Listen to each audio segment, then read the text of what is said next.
Hi అండి, welcome to Andhra kitchen tips. ఈరోజు మన వీడియో వచ్చేసి గొల్ల మైసూర్ పాకుని ఇంట్లోనే ఈజీగా ఏ విధంగా రెడీ చేసుకోవాలో ఈ వీడియోలో చూపించబోతున్నాను.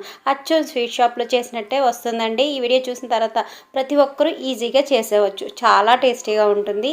అయితే వీడియో చూసేయండి. ముందుగా దీనికోసం 1 కప్పు మెజర్తో శనగపిండి తీసుకొని చిటికెడంతా వంట సోడా వేసుకోండి.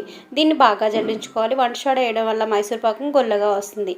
ఈ విధంగా జల్లించి తీసుకోవడం వల్ల మనకి మైసూర్ పాకంను కలిపేటప్పుడు గడ్డలు లేకుండా ఉంటుందండి. అదే కప్తో 2 కప్పులు పంచదారని తీసుకోండి. పంచదార తీసుకునే గిన్నె కొంచెం లోతుదై ఉండాలండి. దీనిలో 1/2 కప్పు నీళ్ళు పోసుకొని పంచదార పాకం రెడీ చేసుకోవాలి. దాన్ని పక్క నుంచి వేరే గిన్నెలో కప్పున్నరకు రిఫైండ్ ఆయిల్ తీసుకోండి. అన్నీ ఒకే కప్పుతో కొలతలు చూపిస్తున్నానండి. ఒక పక్క పాకం, ఒక పక్క నూనె బాగా మరగనివ్వాలి. 2 పక్కన పెట్టుకొని చూసుకుంటూ ఉండాలి. ఒక పక్క పాకం రెడీ అవ్వాలి, వేరే పక్క నూనె కూడా మరుగుతూ ఉండాలి. ఈలోపు పాకాన్ని రెడీ చేసుకోండి. మైసూర్ పాకానికి పాకం మరీ గట్టిగా అవసరం లేదండి, తీగపాకం సరిపోతుంది. ఈలోపు ఏదైనా లోతు గిన్నె తీసుకొని నెయ్యి కానీ నూనె కానీ రాసి ఉంచండి. మీ దగ్గర ఏ బాక్స్ ఉంటే అది అవైలబుల్గా లోతు తీసుకోండి. కొంచెం పొంగలు వస్తున్నప్పుడు సిరప్ చూసుకోండి. నూనె బాగా మరిగిన తర్వాత సిమ్లో ఉంచి మరగనివ్వండి. మరో పక్క పంచదార పాకాన్ని కూడా చెక్ చేస్తూ ఉండాలి. ఇలా దగ్గర పడిన తర్వాత పాకం అనేది చెక్ చేసుకోండి. మైసూర్ పాకానికి మరీ లేత పాకం, ముద్ర పాకం కాకుండా ఇలా ఈ విధంగా తీగ పాకం రావాలి. వీడియోలో చూపిస్తున్నాను కదండి, ఈ విధంగా వస్తే పర్ఫెక్ట్గా మైసూర్ పాకం మనకు కుదురుతుంది. ఈ విధంగా వచ్చినప్పుడు శనగపిండి వేసుకొని బాగా మిక్స్ అయ్యేలా కలుపుకోవాలి. కంటిన్యూస్గా దగ్గరుండి ఈ ప్రాసెస్ అనేది చేసుకోవాలండి. పిండి బాగా మిక్స్ అయ్యేలా కంటిన్యూస్గా కలుపుతూ ఉండండి. ఎక్కడ గడ్డ లేకుండా బాగా కలుస్తుంది. మనం ఇందులో ఎటువంటి నెయ్యి కానీ డాల్డా కానీ యూజ్ చేయలేదండి, అచ్చ నూనెతోటే చేస్తున్నాం. ఈ విధంగా దగ్గరగా పొంగులు వచ్చినప్పుడు పిండి బాగా మిక్స్ అయ్యి ఎక్కడ గడ్డలు లేనప్పుడు వేడిగా కాగిన నూనె లోతుగరటితో కొద్దిగా తీసుకుంటూ బాగా మిక్స్ అయ్యేలా కలుపుకోవాలి. నూనె మొత్తం పిండి పీల్చేసుకుంటుందండి. పీల్చుకున్న తర్వాత మళ్ళీ కాగిన నూనె కొద్దిగా పోసుకుంటూ మైసూర్ పాకాన్ని కలుపుతూ ఉండాలి. ఈ ప్రాసెస్ అనేది 10 నిమిషాల నుంచి పావుగంట పడుతుందండి, మీరు తీసుకునే క్వాంటిటీ బట్టి. అలా నూనె వేసి నూనె మొత్తం పిండి పీల్చుకున్న తర్వాత మళ్ళీ నూనె వేస్తూ కంటిన్యూస్గా కలుపుతూ ఉండాలి. నూనె వేడిగా ఉండాలి వేసేటప్పుడు, మీకు చూస్తుంటే తెలుస్తుంది కదా, పొంగులు వచ్చేలా ఉండాలి. కంటిన్యూస్గా లో ఫ్లేమ్లో ఉంచి కలుపుతూ ఉండండి, లేకపోతే అడుగు మాడిపోతూ ఉంటుంది శనగపిండి. మనకి నూనె వేసిన కొలది మనకి మైసూర్ పాకం కలర్ అనేది మారుతూ ఉంటుంది. ఈ విధంగా లాస్ట్కి వచ్చేసరికి మిగతా నూనె కూడా వేసుకొని బాగా మిక్స్ అయ్యేలా కలుపుకోవాలి. నూనె మొత్తం పిండి పీల్చేసుకొని మనకి మైసూర్ పాకం అనేది ఈజీగా వస్తుంది, గుల్లగా కూడా వస్తుంది. కంటిన్యూస్గా కలిపే కొలది మనకి కలర్ లైట్గా చేంజ్ అవ్వడం మొదలవుతుంది, గుల్లగా వస్తుంది. కంటిన్యూస్గా లో టు మీడియం ఫ్లేమ్ అడ్జస్ట్ చేసుకుంటూ కలుపుతూ ఉండాలి.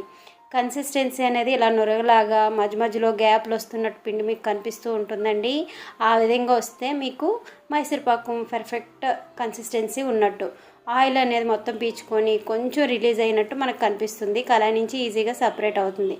కన్సిస్టెన్సీ అనేది ఈ విధంగా ఉన్నప్పుడు వెంటనే మనం నూనె రాసుకున్న లోతు గిన్నెలోకి ట్రాన్స్ఫర్ చేసేసుకోవాలి. వెంటనే ఇది టైట్ అయిపోతుందండి, వెంటనే ఈ ప్రాసెస్ అనేది చేసుకోవాలి.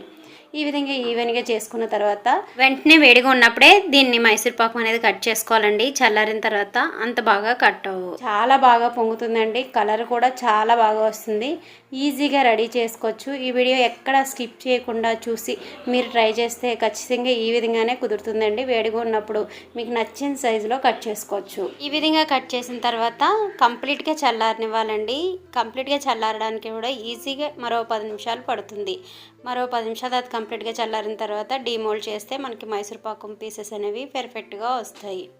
ఎక్కడన్నా వేడకపోతే ఒకసారి నైఫ్తో కట్ చేసుకొని ఈ విధంగా పీసెస్ కట్ చేసుకోండి. పైన అడుగున తెల్లగాను మధ్యలో కొంచెం ఎరుపు షేడ్లో వస్తుందండి మైసూర్ పాకం. చాలా సాఫ్ట్గా కూడా ఉంటుంది, చూసారు కదా.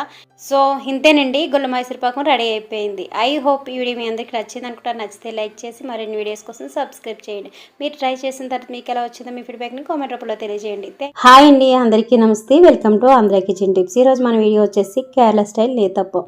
దీన్ని తయారు చేసుకోవడం చాలా సులభం అండి.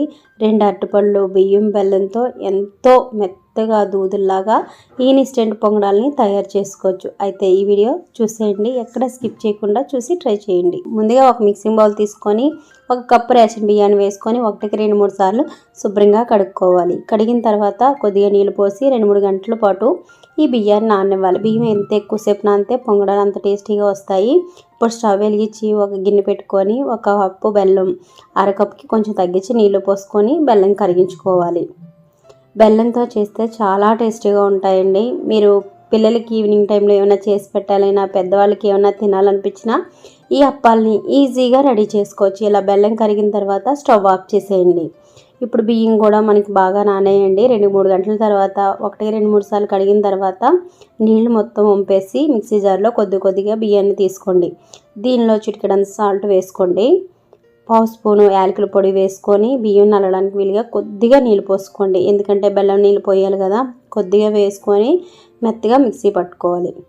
తర్వాత దీనిలో మనం ముందుగా బెల్లం కరిగించిన నీళ్ళు ఉన్నాయి కదా, వడకట్టి పోసుకోండి. కొద్దిగా పోసుకోండి. ఒకేసారి ఎక్కువ వేసేసినా మనకు పలచబడిపోతుంది.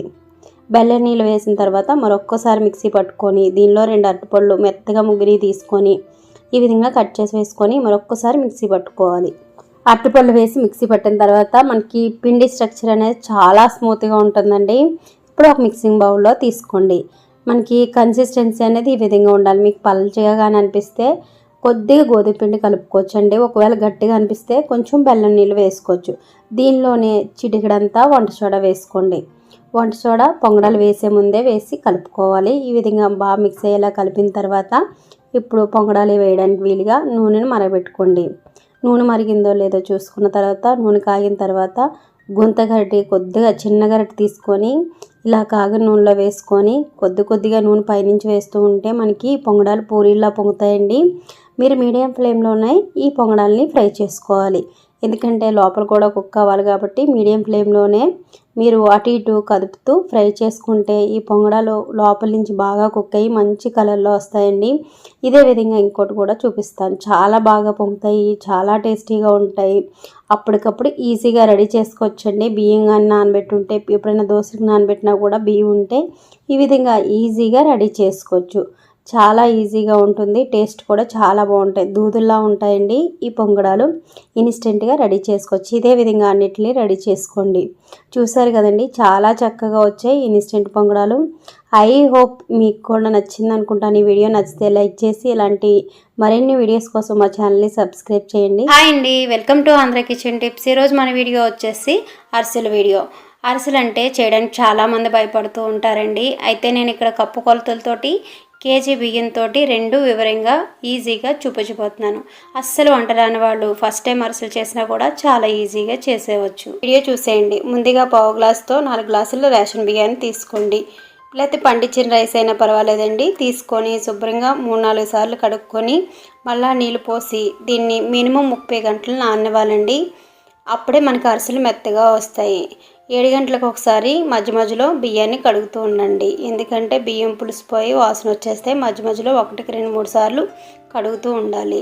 ఇంచుమించు 2 నైటు, 1 పగలైనా పర్లేదు, 2 పగలు 1 నైట్ అయినా నాననివ్వాలి. మినిమం 30 గంటలు నానితే సరిపోతుంది.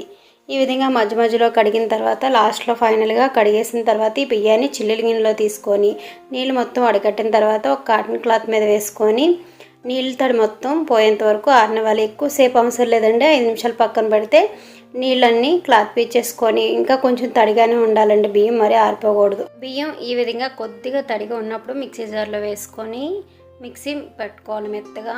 మీరు ఎక్కువ బియ్యం అయితే పిండి మరిని కూడా ఆడించుకోవచ్చు. ఈ విధంగా మెత్తగా మిక్సీ పట్టుకున్న తర్వాత పిండి జల్లెడ తీసుకొని పిండిని జల్లించుకోవాలి. ఖచ్చితంగా పిండి జల్లెడ తీసుకోండి. అప్పుడు పిండి మనకి మెత్తగా దిగి అరిసెలు కూడా సాఫ్ట్గా వస్తాయి.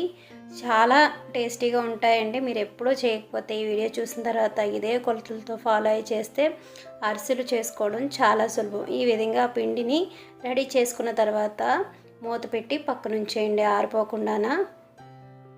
ఇప్పుడు మనం బియ్యం ఏ గ్లాస్తో తీసుకున్నామో అదే గ్లాస్తో బెల్లాన్ని కూడా కొలుచుకోవాలి. 4 గ్లాసులు బియ్యానికి 3 గ్లాసులు బెల్లం తీసుకోవాలి.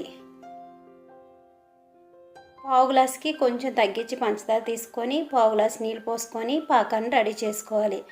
పర్ఫెక్ట్గా స్వీటు కరెక్ట్గా సరిపోతుందండి. పిండి కూడా ఎక్కువ మిగలకుండా ఈ కొలతలతో చేస్తే అరిసెలు చేసుకోవడం చాలా ఈజీ.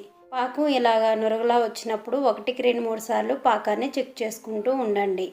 నురగలు వచ్చి చిక్కబడిన తర్వాత ఈ విధంగా నీళ్లు పోసుకొని పాకం అనేది జారిపోతూ ఉంది. చూసారు కదా, ఇంకా పాకం అనేది కొంచెం గట్టిపడాలి. ఇప్పుడు దీనిలో కొద్దిగా యాలకుల పొడి వేసుకొని బాగా మిక్స్ అయ్యేలా కలుపుకోవాలి. మరొక 2 నిమిషాల తర్వాత పాకాన్ని మరీ చెక్ చేసుకోండి.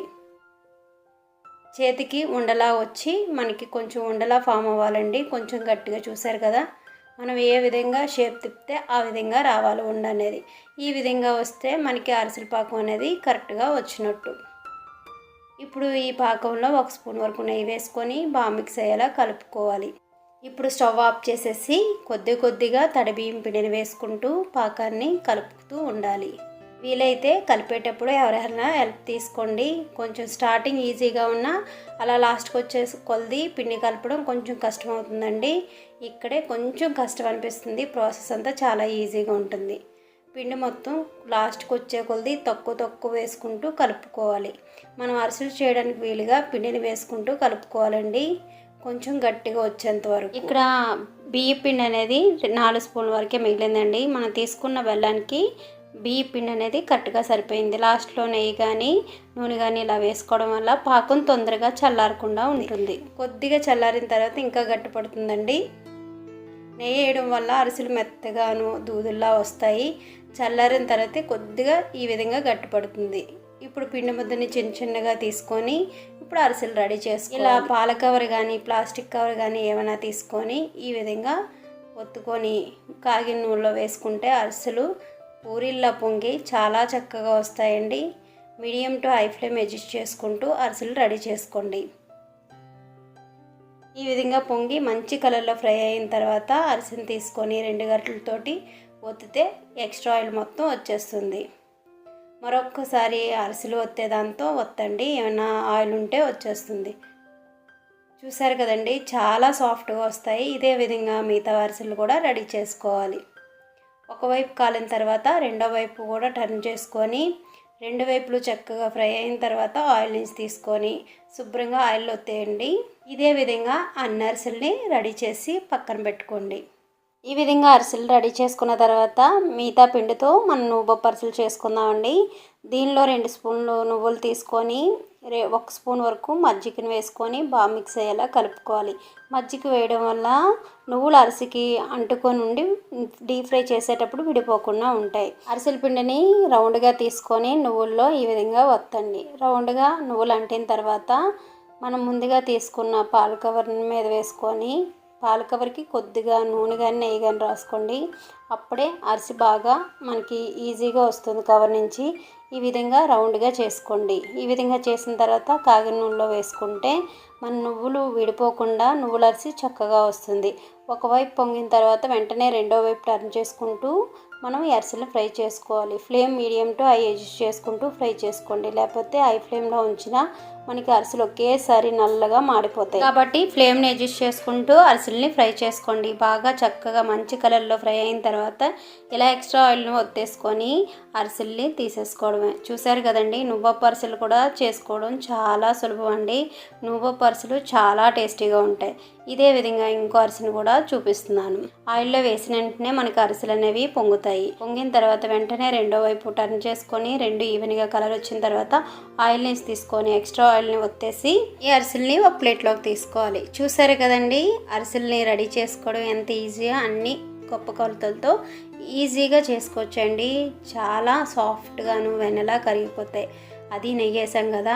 ఐ హోప్ ఈ వీడియో మీ అందరికి నచ్చింది అనుకుంటాను. నచ్చితే లైక్ చేయండి. Thank you.